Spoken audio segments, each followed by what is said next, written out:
A gente segue falando do caso do cobrador assassinado depois de um assalto entre o Recanto das Emas e o Riacho Fundo.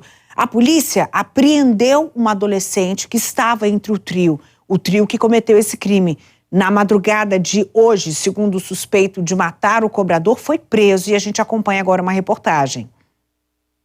O adolescente estava escondido na casa de parentes, na cidade ocidental, em Goiás. Esse adolescente de 17 anos foi apreendido no início da noite pela Rotan de Goiás. Receberam denúncia anônima com relação à localização desse adolescente, que ele teria participado desse crime bárbaro. Os policiais tão logo verificaram a autenticidade da informação, apreenderam o adolescente, compareceram aqui à nossa delegacia, de onde foram encaminhados para DCA2. Ao delegado, o menor contou que estava entre o trio que tirou a vida do cobrador Ariel Santos Marques, de 26 anos. Ele não tinha passagem criminal, mostrou-se bastante assustado, até mesmo com a situação. Diz que realmente foi convidado pelos outros dois para participarem daquela parada, ou seja, do roubo, mas nunca imaginou que alguém pudesse ser ferido, muito menos morto. Então ele estava com um semblante de arrependido e bastante preocupado com o seu futuro. A morte de Ariel é investigada pela 27ª Delegacia como latrocínio, o roubo seguido de morte. Segundo o depoimento dos passageiros e do motorista do ônibus, os 3 suspeitos entraram no veículo na altura da DF-001, aqui mais ou menos onde a gente está. Era por volta das 9 horas da noite da última segunda-feira, quando esses 3 suspeitos, o menor de idade e 2 maiores, entraram no coletivo e anunciaram o assalto. De acordo com esses passageiros, os 3 criminosos foram direto no cobrador e pediram dinheiro. O depoimento do motorista ainda diz que o cobrador estaria dormindo, cochilando, já que ele teria 2 empregos. Além de cobrador de ônibus, trabalhava em um outro local, então ele estaria cansado, ali já no final do expediente. Então, um desses suspeitos teria puxado o cabelo desse trabalhador. O trabalhador não esboça reação.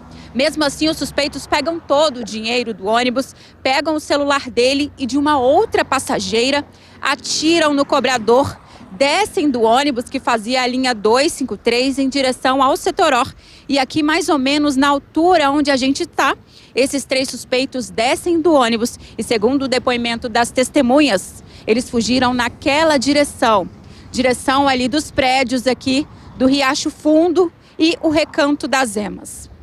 Os apartamentos ficam entre as 2 regiões administrativas. Por lá, nada foi encontrado. Os outros 2 maiores já foram identificados graças às câmeras de monitoramento do ônibus. Ailson Cauã, de 20 anos, é o principal suspeito de apertar o gatilho que matou Ariel.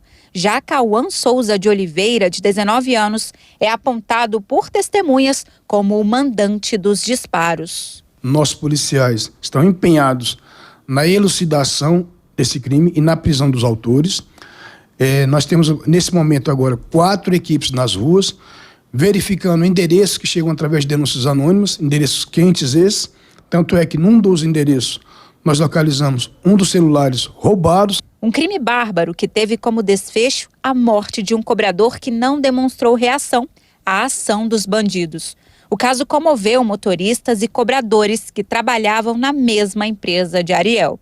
A categoria chegou a fazer uma carreata como forma de protesto pelo assassinato do colega. Eu me senti muito triste, ontem até para mim dormir, eu fiquei...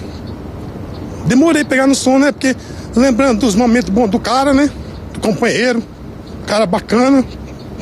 E assim, a gente fica comovido, né? Ariel morava no entorno do DF e trabalhava como cobrador de ônibus há 8 anos. Ele deixou um filho de apenas 1 ano de idade. A polícia segue atrás dos outros 2 suspeitos que continuam escondidos. Continuamos contando com a ajuda, né, da população, especialmente com a grande audiência da Record Brasília, para que se faça denúncia anônima através do 197, onde nós garantimos o sigilo e o anonimato do denunciante. E daqui a pouquinho nós vamos para a delegacia para falar da prisão do segundo suspeito, um homem de 22 anos. Vamos entender um pouco mais dessa história.